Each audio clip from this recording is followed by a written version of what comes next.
Hey everyone, Eggman here with another video, and today we have a couple of Amber deck lists I've been working on for the Lorcana card game, a Disney card game that's coming out kinda this month, kinda next month, but it's super fun. Been playing it a lot essentially since Gen Con, since I was able to get some product there as well, and just been really enjoying the game. So we are doing live streams on Wednesdays on my Twitch channel too, if you guys want to catch some testing and some gameplay there as well. And then normally I'm planning just doing a single ink color each one of my streams, and then just kind of going from there. So for this past stream, it was kind of Amber, doing a couple of Amber deck lists I've been really like. I really like Amber in general since it is really flexible. It does have like a good amount of card draw and everything else. It's kind of missing out on like some top end bombs, I feel sometimes, but in general is very, very good. So we have three different deck lists I've been working on. If you guys want any of them, they are linked in the description as well, and we're just going to jump on into it. So the first one I think is a pretty known deck list. I think this is a pretty solid kind of first deck list, or kind of just goes with how the game works. It is this aggro stitch build, and I don't think anything about this is unique. I think this is kind of a deck list that kind of exists out there anyway, so I won't credit it as specifically a list that I made and perfected myself, but just something that exists right now. There are some like room for some tweaks with it, but kind of the entire idea of the deck goes around this stitch here. So it's a 6-drop. It says shift 4, so we can shift into it off the 1-drop, which is really nice. And then Adoring Fans, whenever you play a character with a cost of 2 or less, you can exert them to draw a card. So being able to exert it, draw a card, and get into something else is really good. So definitely more of like a rush deck in that way, so you can use it with the 1-drop stitch here. And you can play it out, and if you aren't afraid of it, getting bopped, you can just play it, and then you shift on top of it, and you'll have some ink to do stuff with. So, and then you'll see that you just have a bunch of 1s and 2s that you can play a copy of, and then you can draw a card, and usually it's another copy of a 1 or 2, and you can go from there and get some real good advantage. So, some notable cards we have, like the Lilo and the Maleficent, both of them essentially the same thing. 1-drop, they can't be put in your inkwell, and it has it lures for 2, which is really, really nice. Pascal is pretty obnoxious. It's very good as like an early game. This gets like 3 or 4 lore every game if you play it on turn 1, and they don't have any way to hard get rid of it, which is nice. We do have like Dr. Facilier being able to just be like harder to remove. Just having 4 health is very good there, or willpower. My apologies. And then we also do kind of run like the Mickey Mouse stuff, just because it's like fine. Being able to like storm out brooms is great, especially, I mean, if you get both these out here, you probably already won, but being able to do that and then, get your brooms back and just kind of use those effects, which are nice. Maleficent, just to get some more card draw. And then the only song that we're playing is the Friends on the Other Side, which can also get some additional draw. So, and you can use it with Maleficent for free if you need to. And you really need to find your stitch. So, and then once you find it, you're able to just go through your entire deck, being able to play a bunch of bodies and kind of just get a bunch of lore. Then, there are some ways to get around it, especially like Steel, I think is a kind of rough matchup for it, potentially, because it does have some board clear potential, but otherwise, really, really solid like aggro deck for someone just kind of learning the game, and moderately cheap. No legendaries, just a couple super rares.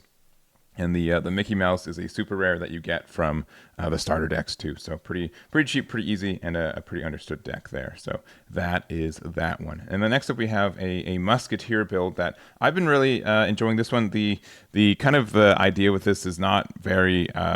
It's pretty straightforward, right? Like they already kind of have all these in archetype cards that kind of work with it, and I just kind of wanted to go for it. So the main idea with this one is that there is this tabard here, which is fantastic. Being able to use this to draw a card whenever a card with bodyguards, not even need to be a musketeer, but just anything with bodyguard. So being able to play this and then get some card draw is great. You can put more than one. They stack, which is really good too. And so we have like a bunch of cards with bodyguard. We end up doing Amber and Steel for this one, even though this is pretty much just a Steel version of the deck. And the only reason we're doing Amber is because this goofy Musketeer is a is a Amber card. If this was an Amber, we'd probably could do full Steel, and even then we could probably do full Steel in a lot of ways. But we do have quite a good amount of removal in Steel in general, so Smash, being able to use to get rid of something 3 damage is very good target there. Fire the cannon, also just 2 damage to anything.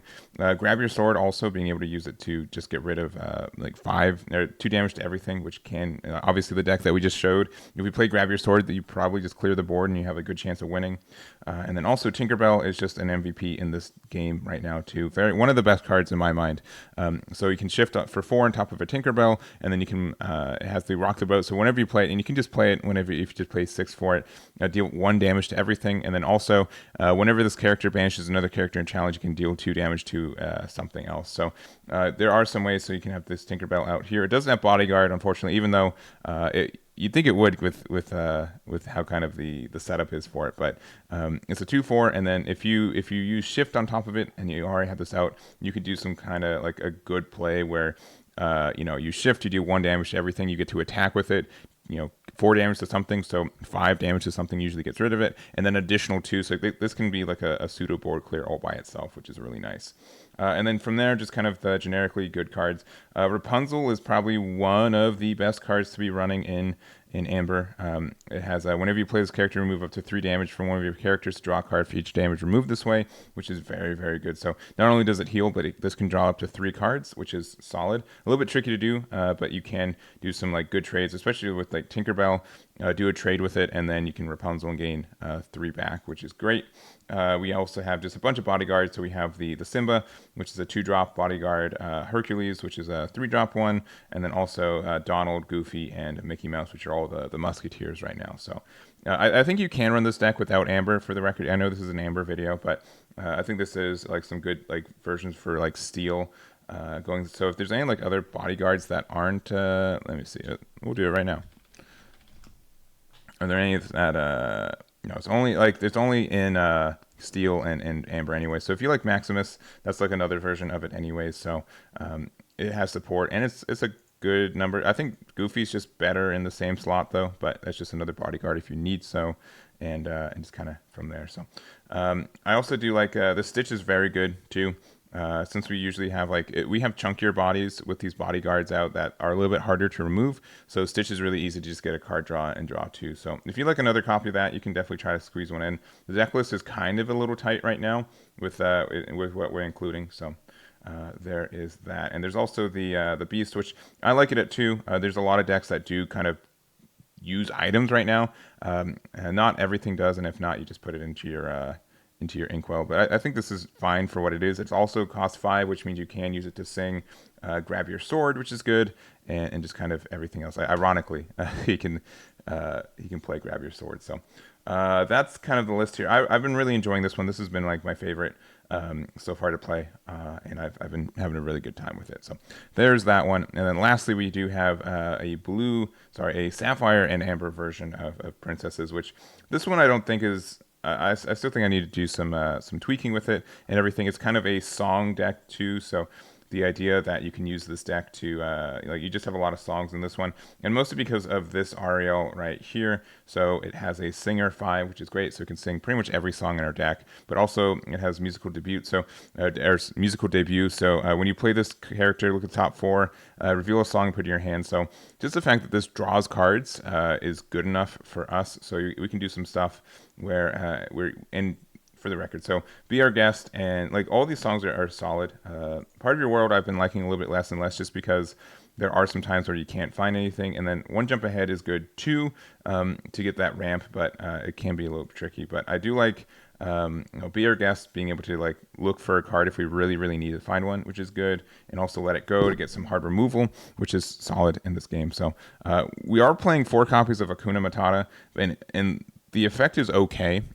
Sometimes the heal does make a difference, but like healing 3 from everything if your opponent's kind of setting up a board clear for the next turn.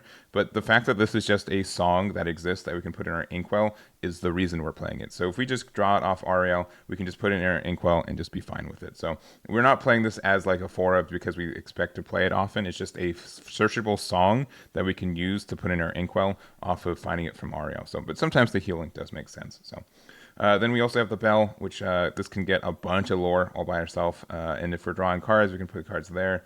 Moana as well. I really like this card, even though it is a bit janky. But being able to like lore for 3, and then also after that, you're able to like refresh all of your princesses, which a lot of our princesses do have like 2 or more lore. And then you can even do something where you like Moana, quest with Ariel, quest with Moana, ready your Ariel, and then you can use Let It Go afterwards to get rid of like a big boss monster. So there are reasons for that. I do like that.